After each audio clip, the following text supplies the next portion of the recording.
Nous, on est riches parce qu'on est en train d'appauvrir l'Afrique, de nouveau, l'Amérique latine, l'Asie. Nous sommes nous les responsables de ces millions de morts. C'est nous qui disons que tu dois avoir accès à l'eau simplement si tu la payes. Que je t'amènerai l'eau si je suis rentable. En Afrique, c'est nous, c'est pas eux. Eux, ils étaient capables de le faire en communauté. Et donc, à l'heure actuelle, il faut se dire que les guerres qu'on est en train de faire, c'est quoi? C'est parce qu'ils nous ont attaqués. Qui? Quand Sarkozy a bombardé la Libye, aucun Libyen n'avait attaqué la France. La France n'avait pas été bombardée par personne.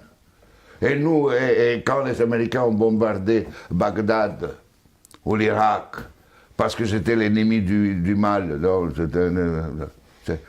tous ces millions qui sont morts, et tous ces millions de réfugiés syriens, irakiens, etc., c'est qui eux, ils ont voulu.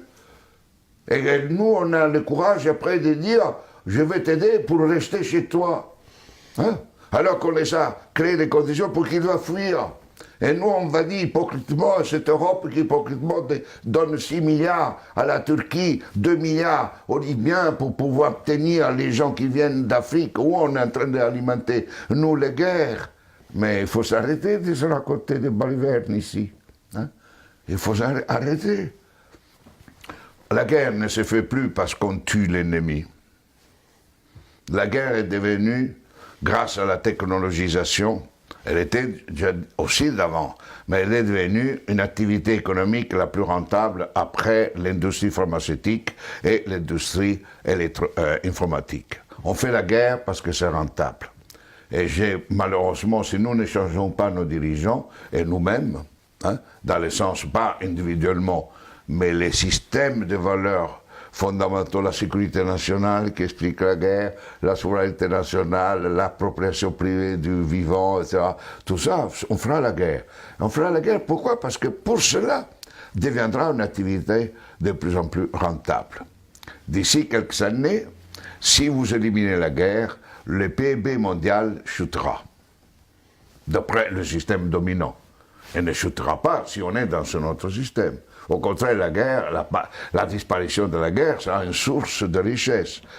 Mais c'est pour cela que les dominants à l'heure actuelle ne veulent pas réduire les armements, ne veulent pas réduire les occasions de guerre. Parce qu'imaginez-vous la France sans la guerre. Que serait comme économie?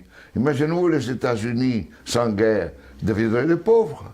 Dans des économies pauvres. Donc aujourd'hui, on est entré dans une phase où on fait la guerre parce que c'est rentable. Et vous n'aurez aucun dirigeant actuel du monde qui arrêtera la guerre, parce qu'il sera crucifié, parce qu'il sera lapidé, parce qu'il va contre la logique. La guerre fait augmenter le PIB mondial. La guerre permet la croissance économique.